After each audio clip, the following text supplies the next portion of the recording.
A chuva caía como lâminas afiadas sobre as copas antigas da floresta de Sintra, mas João não ouvia nada além do rugido do seu próprio coração. Ele tropeçara num buraco escondido entre as raízes retorcidas de um carvalho centenário, e o que encontrou ali não era terra úmida, mas o eco de um passado que poderia mudar tudo, uma placa de pedra gravada com símbolos que gritavam segredos medievais, ameaçados pela lama que os engolia. Num instante, o jovem historiador de 25 anos soube que aquela descoberta não era acidental, era um chamado, um risco que ele não podia ignorar, mesmo que significasse confrontar as sombras da sua própria identidade, escondida como aqueles tesouros sob a terra. João ergueu-se devagar, as mãos trêmulas cobertas de barro, o peito arfando sob a jaqueta encharcada. A floresta parecia viva, conspirando contra ele, com galhos que se entrelaçavam como dedos acusadores.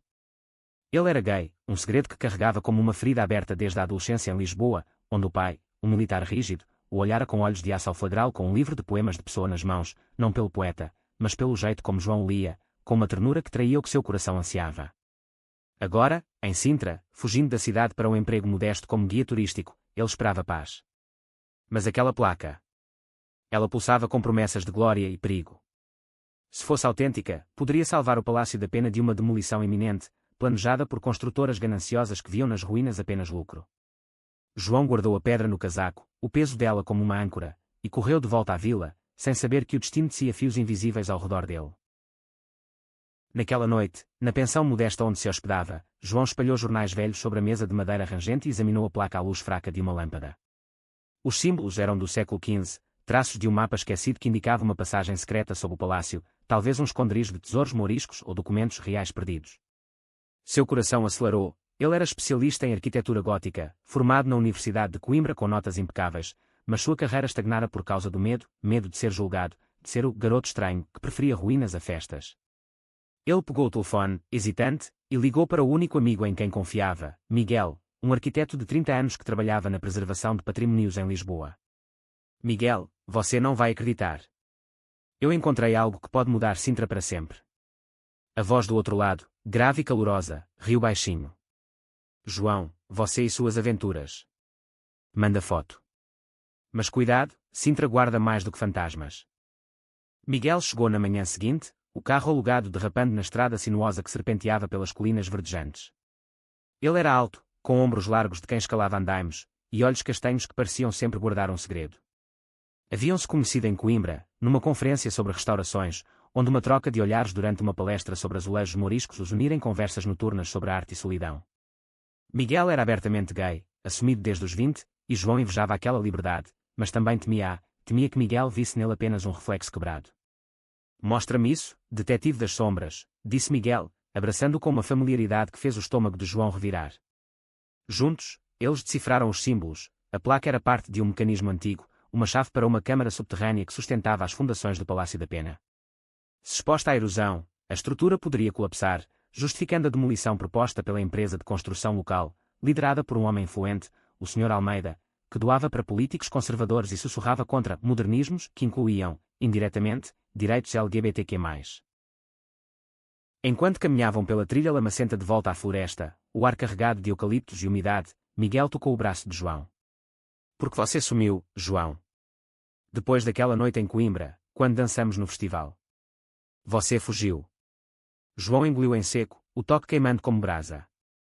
Aquela noite, sob as luzes coloridas do São João, eles haviam-se beijado, um beijo breve, elétrico, que João interrompera com pânico, murmurando desculpas sobre família e carreira. Eu não estava pronto, respondeu agora, voz rouca. Miguel parou, virando-se para ele, o rosto sério sob a chuva fina. E agora? Essa descoberta. É uma chance de você brilhar, mas também de enfrentar o que te prende. Antes que João pudesse responder, um barulho de galhos partidos ecoou, homens com uniformes de obra, enviados por Almeida, vasculhando a área. Eles fugiram, a placa apertada contra o peito de João, o coração batendo em uníssono com o de Miguel. Os dias seguintes foram um turbilhão de tensão. João e Miguel se esconderam na Biblioteca Municipal de Sintra, um edifício de pedra amarelada com estantes que cheiravam a poeira e história.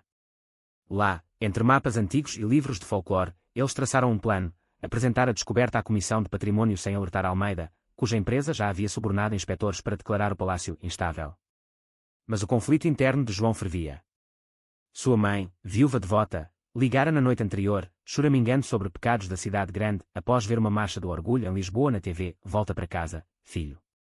Sintra é lugar de contos de fadas, não de ilusões. Ilusões, era assim que ela via sua orientação, um sussurro envergonhado que João nunca confirmara, mas que pairava como névoa. Miguel, por outro lado, era um farol.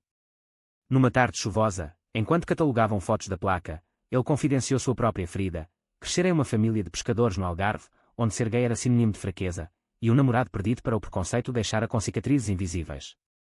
Eu assumi para sobreviver, João. Mas sobreviver não é viver. Seus olhos se encontraram sobre a mesa, e por um momento, o mundo encolheu, só eles, o tic-tac de um relógio antigo e o peso de palavras não ditas. João sentiu o puxão do desejo, misturado ao terror de se entregar. E se eu te machucar de novo, murmurou. Miguel sorriu, triste. Então a gente aprende. Como essas ruínas, rachadas, mas ainda de pé. O primeiro golpe veio rápido. Almeida descobrira o vazamento, um inspetor corrupto os traíra.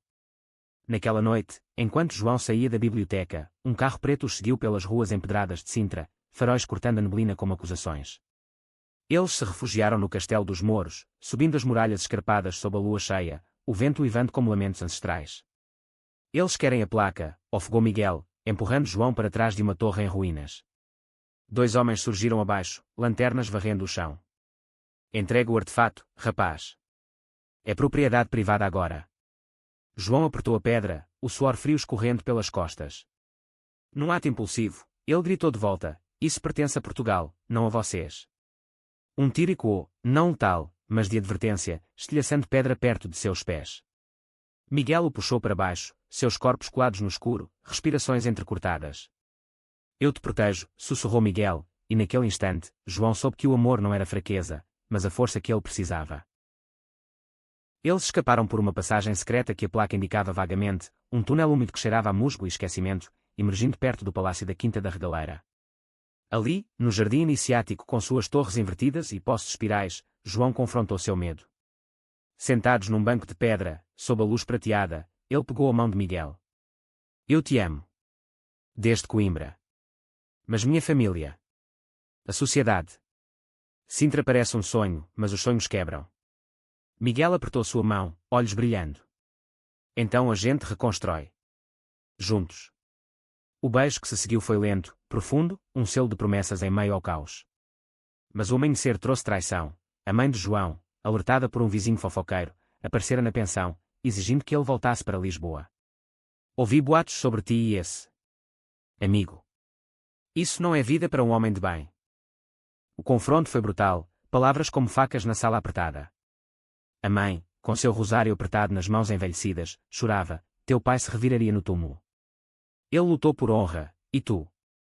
Tu manches a família. João, com o coração partido, rebateu pela primeira vez, honra não é esconder quem sou, mãe. É salvar o que importa, como esse palácio, que guarda histórias de amor proibido, igual à minha. Ela saiu batendo a porta, deixando um silêncio ensurdecedor. Miguel, que ouvira tudo da escada, abraçou-o por trás. Ela vai entender. Ou não. Mas eu estou aqui. Naquele momento de vulnerabilidade, João sentiu o primeiro vislumbre de liberdade, mas o perigo externo crescia. Almeida convocara a imprensa, pintando João como um agitador radical que ameaçava o progresso econômico, insinuando sua orientação como motivo para desconfiança. A tensão escalou quando eles apresentaram a placa à comissão em Lisboa. No salão barroco do Ministério da Cultura, sob lustres de cristal que tilintavam como sinos de alerta, João expôs os fatos com voz firme, mapas projetados tremendo ligeiramente em suas mãos.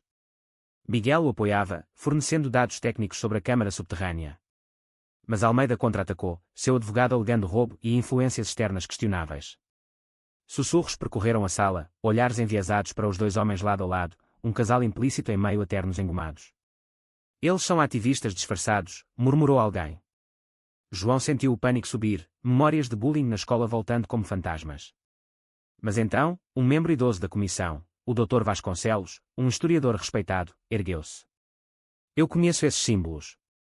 São de um diário de D. Carlos, o rei assassinado. Isso não é roubo, é salvação. O veredito veio como um raio, a demolição foi suspensa, e uma expedição oficial foi ordenada. Mas o preço foi alto. Na saída, repórteres cercaram João, microfones como lanças, é verdade que você é gay. Isso afeta sua credibilidade. Miguel o blindou, empurrando-os para longe, mas o dano estava feito. Manchetes sensacionalistas pipocaram online, misturando heroísmo com escândalo. De volta a Sintra, isolados na pensão, João desabou. Eu salvei o palácio, mas perdi tudo. Minha mãe não atende, amigos de Lisboa me evitam. Miguel o segurou, sussurrando, você ganhou algo maior, verdade? E eu? Seus lábios se encontraram novamente, um bálsamo para as feridas, mas o conflito interno de João persistia. Ele amava Miguel, mas temia que o mundo os separasse. Enquanto a expedição se preparava, uma reviravolta veio do inesperado. O Dr. Vasconcelos convidou João para liderá-la, revelando ser tio distante de Miguel, um segredo que unia suas histórias. Eu perdi um irmão para o preconceito nos anos 70, confidenciou o velho. Não deixem que isso os quebre. Mas Almeida não desistia, sabendo da expedição. Ele sabotou o equipamento, causando um desmoronamento parcial no túnel durante os primeiros testes. Preso sob escombro, João gritou por Miguel, o pânico misturado a arrependimento por segredos passados. Miguel cavou com as mãos nuas, gritando, segura firme. Eu te amo, caramba. Horas depois, resgatado, João emergiu coberto de poeira, mas vivo, e com um fragmento maior, o Diário Real de D. Carlos, descrevendo amores ocultos na corte, e quando sua própria jornada. A descoberta explodiu na mídia, mas não como escândalo. O diário revelava que o palácio obrigara amantes proibidos, inspirando uma onda de empatia. Ativistas LGBTQ+ de todo o país marcharam em Sintra, cartazes proclamando "Amor salva histórias". A mãe de João apareceu, lágrimas nos olhos, abraçando-o. Eu li sobre o rei. Seu pai. Ele escondeu dores próprias. Desculpa, filho. O reconhecimento veio em cascata, prémios da Unesco, uma bolsa para João restaurar sítios que era na Europa. O mais doce, uma proposta de Miguel sob as estrelas de Sintra. Case comigo. Não como segredo, mas como lenda. João, com o coração pleno, disse sim, selando um amor que, como patrimônio salvo, resistirá às tempestades. Mas a calmaria era ilusória. Semanas após o resgate, sombras persistiam. Almeida, acuado pela investigação federal por corrupção, jurou vingança pessoal. Numa noite de outono, folhas douradas caindo como confetes melancólicos, João recebeu uma carta anônima, sua vitória custará caro. Deixe a cidade ou perca seu amor. O pavor o invadiu como névoa fria. Ele não contou a Miguel, temendo preocupá-lo antes do casamento planejado na Quinta da Regaleira, mas o segredo corroía, e quando velhos padrões de isolamento. Miguel, sentindo a distância, confrontou durante um passeio pelas ruas íngremes de Sintra, onde lanternas de ferro forjado iluminavam fachadas coloridas. O que te assombra agora? A gente venceu, João. Sob o sino da igreja de São Pedro, João desabafou, a carta amassada na mão. Miguel leu, rosto endurecendo. Não é vingança, é medo dele. Mas nós somos mais fortes. Juntos, eles investigaram discretamente, aliando-se a um jornalista local, Sofia, uma lésbica de 40 anos que cobrira escândalos de patrimônio por anos. Sofia, com seu cabelo curto e óculos de armação grossa, tornou-se aliada improvável, revelando que Almeida financiava grupos conservadores que combatiam direitos que era em Portugal. Ele vê em vocês uma ameaça dupla, ao bolso e à moral que ele prega. As noites se encheram de reuniões na taberna escondida do bairro Alto de Sintra, onde fado tocava baixinho, vozes roucas cantando de saudades e traições. João, outrora retraído, florescia na amizade com Sofia, que compartilhava histórias de seu casamento secreto nos anos 90, antes da legalização. Amor é rebelião, dizia ela, erguendo uma taça de vinho tinto. Miguel observava João com orgulho misturado a ciúme sutil, ciúme de como a aventura os unia, mas também os expunha. O clímax irrompeu durante a expedição final à câmara subterrânea. Sob o palácio, lanternas tremulando contra paredes úmidas gravadas com afrescos medievais, o grupo, João, Miguel, Sofia e o Dr. Vasconcelos, decifrou o diário. Ele não continha ouro, mas cartas de amor entre um nobre e seu escudeiro, codificadas em poesia que D. Carlos admirara.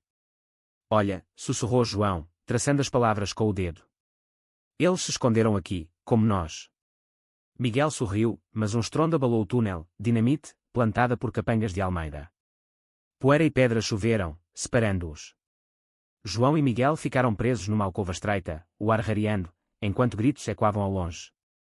Se for o fim, disse Miguel, voz trêmula, foi uma honra te amar. João, lágrimas escorrendo, beijou-o ferozmente. Não acaba assim. Lembra do mapa. Há uma saída lateral.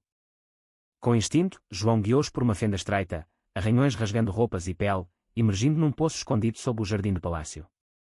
Lá em cima, Sofia e Vasconcelos chamavam a polícia, que prendera os sabotadores. Almeida foi algemado ao amanhecer, seu império desmoronando em manchetes, construtor preso por ameaçar heróis Quier de Sintra. O reconhecimento veio em ondas, o presidente condecorou João com a ordem do infante de Henrique, e o casamento deles, transmitido ao vivo, reuniu milhares, com a mãe de João no primeiro banco, orgulhosa. Mas o verdadeiro clímax era interno. João, livre das correntes, sussurrou a Miguel na cama de lençóis brancos, vista para as colinas: você me salvou mais que qualquer tesouro. E assim, em Sintra, onde lendas nascem de névoas, seu amor se eternizou, um patrimônio vivo contra o esquecimento. Anos se passaram, mas as cicatrizes de Sintra permaneciam como veias de quartzo nas colinas. João, agora curador-chefe do Palácio da Pena, acordava com sonhos de túneis colapsando, o peso de escombros sobre o peito. Miguel, promovido a consultor nacional de restaurações, viajava muito, deixando lacunas que João preenchia com trabalho febril. Seu casamento, celebrado com flores de laranjeira e votos trocados ao pôr do sol, era invejado, mas a perfeição era ilusão. Uma noite, durante uma gala de patrimônio em Lisboa, João flagrou Miguel conversando animadamente com um colega jovem, risadas e quando sobre taças de champanhe. Ciúme, irracional, brotou como erva daninha. Ele me vê como o herói envelhecido, pensou, recuando para o terraço com vista para o Tejo. A dúvida cresceu como uma rachadura em fachada antiga. João mergulhou em arquivos, descobrindo cartas não publicadas do diário de D. Carlos, confissões de um amor traído por ciúmes da corte. Espelhava sua alma. Confrontou Miguel numa discussão acalorada na cozinha de sua casa em Sintra, panela cheando ao fundo como fúria contida. Você ri com ele como ria comigo em Coimbra. É isso que resta. Miguel, ferido, rebateu: ciúme. Depois de tudo. Eu te escolhi, João, mas você ainda duvida. Portas bateram, silêncios se estenderam. Sofia, agora mentora de João, interveio numa caminhada pela floresta. Amor não é museu, é construção diária. Fale, antes que desmorone. Enquanto isso, uma nova ameaça surgia. Um grupo extremista, herdeiro ideológico de Almeida, protestava contra a quierificação do patrimônio, vandalizando exposições com grafites homofóbicos. João, como rosto público, tornou-se alvo, ameaças online, flores murchas enviadas à casa. Miguel, de volta de uma viagem, encontrou João trancado no escritório, olhos vermelhos. Eu não aguento mais ser o símbolo, confessou João. Quero ser só teu. Miguel ajoelhou-se, mãos em concha ao redor do rosto dele. Você é. Sempre foi. Vamos enfrentar isso juntos, como no túnel. O beijo de reconciliação foi salgado de lágrimas, um pacto renovado. O conflito culminou num festival de história em Sintra, onde João apresentaria uma palestra sobre amores ocultos na era dos descobrimentos. Manifestantes invadiram o auditório, gritos de impuros, e quando contra vitrais coloridos. Miguel, na plateia, pulou ao palco, protegendo João com o corpo enquanto seguranças agiam. Sofia gravou tudo, transformando o caos em viral de solidariedade. A mídia, outrora sensacionalista, agora elogiava: heróis de Sintra defendem amor e história. O reconhecimento inesperado veio do Vaticano. Um cardeal progressista, tocado pelas cartas de D. Carlos, enviou uma bênção privada, e quando mudanças na Igreja Portuguesa. Na quietude pós-tempestade, João e Miguel adotaram um cachorro resgatado, batizado Pena, e plantaram uma roseira no Jardim da Regaleira, símbolo de renascimento. João escreveu um livro, Segredos Enterrados, Amor e Legado em Sintra, best-seller que inspirou jovens que era a abraçarem suas narrativas. Anos depois, sentados na varanda ao entardecer, com Pena ronronando aos pés, Miguel perguntou: arrependes-te de ter salvado aquele mapa? João riu, entrelaçando dedos. Nunca. Ele nos salvou. E assim, o patrimônio não era só pedra, era o coração resiliente que batia entre eles, eterno como as colinas de Sintra. A vida em Sintra fluía como o ribeiro que serpenteava pela vila, serena mas imprevisível. João, aos 30, equilibrava a curadoria com palestras internacionais, sua voz agora confiante em auditórios lotados. Miguel, com linhas finas ao redor dos olhos de quem viajava demais, projetava um museu que era em Porto. Mas o passado sussurrava. A mãe de João, reconciliada mas frágil, confidenciou uma carta do pai, encontrada em Vilharias, palavras codificadas de afeto por um companheiro de guerra, um segredo que humanizava um militar rígido. Ele te entenderia agora, disse ela, mãos trêmulas em volta de uma chávena de chá de camomila. João chorou, abraçando-a, o perdão fluindo como bálsamo. Entretanto, uma sombra nova pairava. Sofia, sua aliada fiel, diagnosticada com uma doença crónica, pediu ajuda para documentar histórias lésbicas esquecidas em conventos alentejanos. João e Miguel a acompanharam numa viagem ao sul, estradas poeirentas ladeadas por sobreiros centenários. No convento de Évora, entre celas frescas e afrescos desbotados, encontraram diários escondidos, freiras que amavam em segredo, punidas pela Inquisição. É como nosso túnel, murmurou Sofia, voz fraca mas olhos brilhantes. Segredos que salvam. A jornada os uniu mais, mas expôs fraturas. Miguel, exausto de viagens, sugeriu uma pausa na carreira. Quero raízes, João. Uma família de verdade. João, imerso no trabalho, sentiu pânico. Raízes significavam vulnerabilidade, e vulnerabilidade, perda. O conflito irrompeu numa discussão sob as estrelas do Alentejo, vinhos alentejanos esquecidos na mesa de pedra. Você quer filhos? Eu mal me aceito, explodiu João, voz e quando nas planícies vastas. Miguel, magoado, retrucou, eu quero nós, crescendo. Mas você ainda foge. Silêncio caiu como noite. Sofia, mediadora sábia, os reuniu no dia seguinte, amor é escolha diária. Escolham-se. Eles voltaram a Sintra mudados, prometendo terapia, sessões em Lisboa onde desenterravam medos como arqueólogos de almas. Enquanto isso, o reconhecimento crescia. João foi convidado para um simpósio na Unesco, em Paris, onde sua palestra sobre patrimónios que era emocionou diplomatas. Mas uma reviravolta veio. Um ativista radical, invejoso do seu sucesso, acusou-o de branquear a história ao focar em nobres em vez de marginais. Redes sociais fervilharam, petições pedindo sua demissão. Miguel o defendeu publicamente, postando fotos antigas do túnel. Ele arriscou tudo por verdade. Julguem atos, não rótulos. A controvérsia, ironicamente, ampliou sua voz, atraindo doações para o Museu de Miguel. O ápice emocional veio no aniversário de Sofia, uma festa discreta na praia do Algarve, onde as lambendo areias douradas. Fraca, mas radiante, ela os uniu em votos renovados. Sejam a família que eu não tive, sussurrou, passando-lhes um anel antigo de freira. Meses depois, quando ela partiu pacificamente, João e Miguel honraram-na plantando um jardim memorial em Sintra, flores silvestres entrelaçadas como amores proibidos. O luto os aproximou, e numa noite de lua cheia, Miguel propôs a adoção, não de criança, mas de um órfão que era de 20, um jovem como João fora. Vamos ensinar o que aprendemos, amar sem medo. O reconhecimento final veio inesperado. O governo português nomeou uma ala do Palácio da Pena como Galerias do Amor Escondido, com João como patrono vitalício. Na inauguração, sob aplausos, ele discursou: patrimónios não são pedras, são histórias de corações que ousaram. Miguel, ao seu lado, apertou sua mão, olhos úmidos. E assim, em Sintra eterna, seu amor tecia novas lendas, tecidos de dor e triunfo, para gerações futuras. O tempo em Sintra era uma tapeçaria tecida de névoas matinais e pôres do sol flamejantes, mas para João e Miguel, era agora marcado por raízes profundas. Adotaram Tomás, um rapaz de 18 anos fugido de uma família conservadora no interior, com olhos assustados e tatuagens que contavam guerras pessoais. Instalaram-no no quarto de hóspedes da casa de pedra, paredes adornadas com azulejos azuis que sussurravam histórias de mares descobertos. Tomás, tímido no início, floresceu sob jantares caseiros de bacalhau à brasa e conversas ao redor da lareira, onde João compartilhava contos de túneis e Miguel, esboços de edifícios sonhados. Mas a harmonia trazia novos conflitos. Tomás, lutando com sua identidade trans, confrontava João sobre privilégios. Você salvou um palácio, mas e os que não têm nome nas placas? As palavras cortaram, e quando acusações passadas? João, sentindo-se inadequado, mergulhou em pesquisas sobre histórias trans em Portugal colonial, descobrindo figuras esquecidas em crônicas de navegadores. Miguel mediou, organizando um retiro em Monsaraz, vilarejo medieval com vistas para o Guadiana, onde acampamentos à beira-rio fomentaram diálogos crus. Família é imperfeita, disse Miguel, fogueira crepitando. Mas é escolha. Tomás, tocado, abraçou-os, lágrimas misturando-se ao orvalho. Externamente, desafios persistiam. Uma proposta de lei conservadora ameaçava cortar fundos para patrimónios ideológicos, mirando exposições que era. João liderou uma coalizão, marchando em Lisboa com cartazes inspirados no diário de D. Carlos. A mídia, dividida, pintava-o como herói ou agitador. Uma noite, após um debate acalorado na TV, onde um deputado o chamou de promotor de devassidão, João voltou exausto, encontrando Miguel e Tomás preparando chá de ervas.